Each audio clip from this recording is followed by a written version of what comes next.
반갑습니다. 육상 단거리 채널 미코치입니다. 아니, 제가 며칠 전에 올린 그 햄스트링 관련된 영상 있잖아요.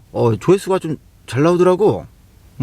18가지 햄스트링 관련된 강화 운동을 제가 영상을 찍었는데, 자, 이번 영상에서는 자, 이런 분들은 햄스트링 운동을 하지 말아야 됩니다. 뭔 얘기냐면은 유연성이 떨어지시는 분 있죠.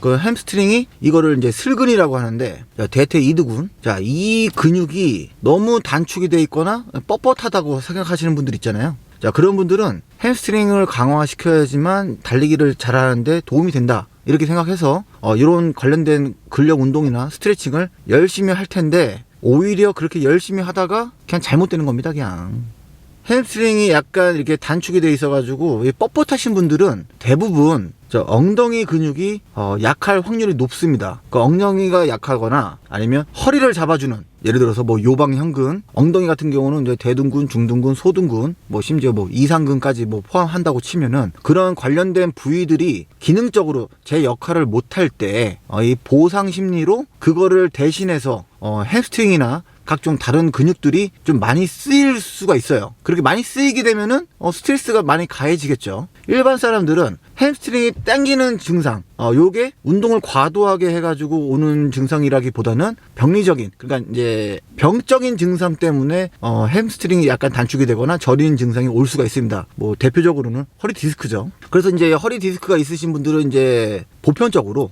엉덩이 근육도 약간 좀 많이 뻣뻣하고 허벅지도 근육들이 많이 뻣뻣합니다. 그런 분들은 햄스트링도 단축되어 있지만 대부분 대퇴 사두근, 허벅지 앞 근육까지도 상당히 안 좋게 굉장히 뻣뻣한 증상을 보일 확률이 높아요. 우리는 단거리 채널이잖아요. 그러니까 이제 달리기를 빠르게 해야 되는 사람들인데, 달리기가 빨라지기 위해서 제 채널을 보시는 분들은 대부분 뭐 공무원 시험이거나 아니면 육상 선수거나 아니면 축구 선수거나 농구 선수거나 뭐 각종 선수거나 그런 분들이 좀 보신단 말이에요. 직업이 선수인 사람들은 뭐 이 부상은 어떻게 보면 필연적일 수밖에 없습니다.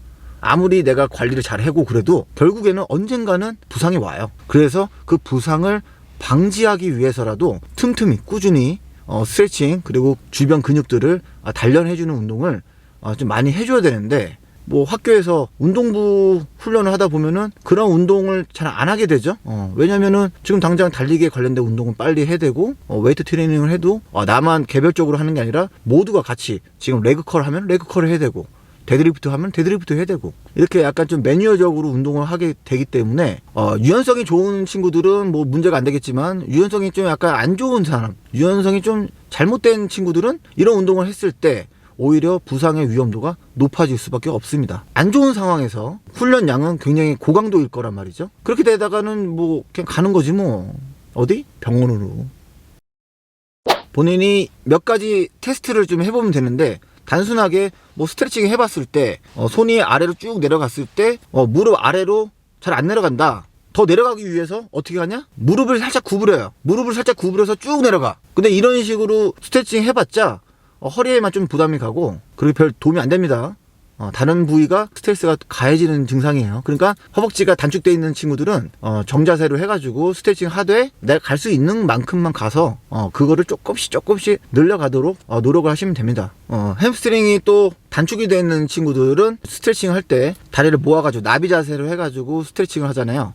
그 자세를 할 때도 허벅지가 쭉 아래로 내려가지 않고 V자처럼 완전히 그냥 V자가 제대로 나오는 친구들이 있어요. 그런 친구들도 그런 자세를 취해서 조금씩 늘려가 줘야 됩니다. 이게 단순히 햄스트링이 단축이 돼 있어서 그런 뻣뻣한 증상이 오는 게 아니라, 특히 이제 이상근, 쉽게 말해서 이제 엉덩이 쪽 근육들이 좀 뻣뻣하면은 대체적으로 햄스트링도 같이 뻣뻣한 증상이 나옵니다. 우선 햄스트링은 늘린다기보다는 엉덩이 쪽 둔부를 조금 더 강화시키고 스트레칭 해주고 마사지 해주고 찜질 해주고, 요법들이 좀 들어가서 평소에 꾸준히 관리를 좀 해주시는 게 좋습니다. 그래서 이제 햄스트링이 좀 이렇게 상태가 안 좋은 친구들은 개별적인 스트레칭 있잖아요. 한 발로 하는 스트레칭이나 그런 것들을 할 때 오히려 밸런스가 깨져가지고 오히려 상황을 악화시킬 수가 있습니다. 햄스트링이 단축되어 있는 친구들은 드라이브를 거는 운동할 때, 비스킵이건 그런 거 할 때 무릎이 오금이 안 펴져요. 안 펴지고 드라이브만 거는 동작을 연습을 하게 되는데, 자, 이게 문제가 뭐냐면은, 자, 드라이브를 걸었을 때 완전히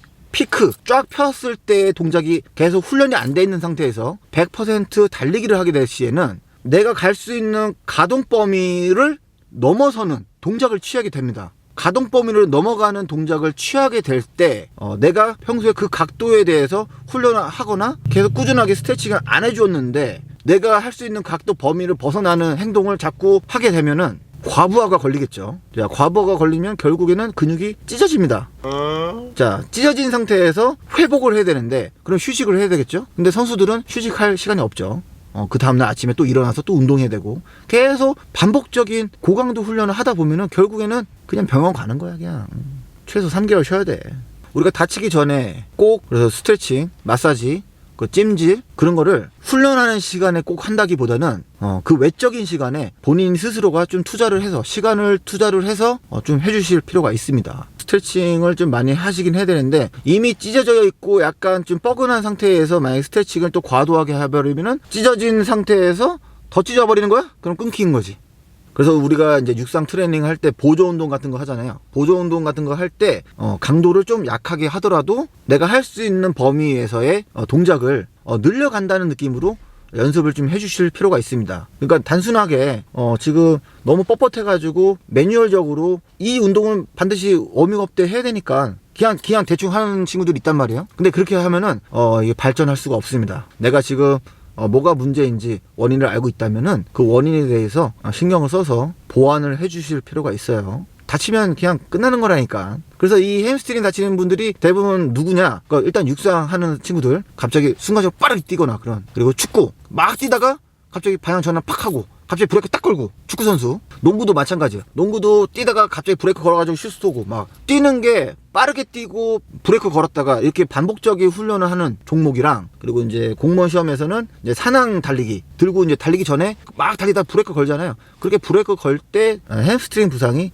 많이 발생합니다. 그러니까 허벅지 근육이 단단하다고 해가지고 그게 기능적으로 좋은 퍼포먼스를 보여주는 근육들이 아니라는 거예요. 실질적으로 좋은 근육은 근육이 굵지만 만져봤을 때 말랑말랑한 물컹물컹 마시멜로 같이 막 폭폭 들어가는 그런 근육들이 오히려 더 좋은 근육이라고 보시면 됩니다. 정리를 하자면 18가지 햄스트링 강화 운동 올렸지만 지금 컨디션에 따라서 해야 될 운동이 있고 이런 운동을 하기 전에 먼저 엉덩이랑 허리 쪽 기능을 좀 강화시킬 필요가 있다는 거죠. 대부분 그래서 엉덩이 근육이 단축이 돼 있거나 약간 기능이 좀 상실된 친구들은 복근력이 또 약해요. 복근이 약하면은 반작용을 해주는 허리도 약해. 그러니까 만약에 레그레이즈 같은 걸 했을 때 15개 이상 하면은 이제 허리가 통증이 오는 거야. 운동을 했을 때 통증이 유발되거나 스트레칭을 했을 때 가부좌를 틀거나 이런 동작을 했을 때 지금 뻣뻣하다 그런 친구들은 뜨거운 걸로 찜질을 해가지고 그 주변 근육을 좀 부드럽게 해주고 혈류가 원활하게 통하게끔 만들어 준 다음에 자연스럽게 스트레칭을 해주는 게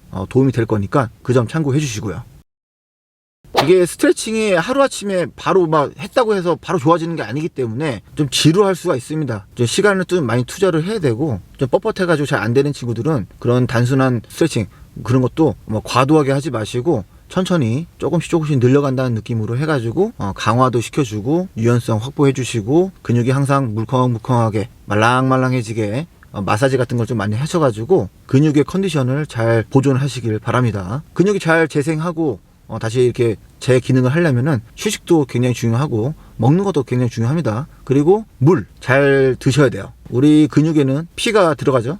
피가 돌아다니는데 그 피는 물을 머금고 있어요. 물이 부족하면은 이 점도가 좀 진해지겠죠. 진해지면은 그만큼 젖산이 쌓일 확률이 높아지고 그렇게 되면은 결국에는 스트레스가 쌓여가지고 근육이 뻣뻣해지면서 부상으로 연결되는 그런 악순환이 계속 되는 거니까 자 훈련하다가 만약에 약간 좀 애리거나 약간 뭔가 느낌이 좀 싸하다 그러면은 자 코치 선생님이랑 감독 선생님한테 말씀을 드리고 휴식을 하시길 바랍니다. 눈치 보면 안 돼. 그 휴식할 때는 당당하게 얘기해야 됩니다. 꼬바리가 좀 오는 것 같은데 좀 쉬겠습니다.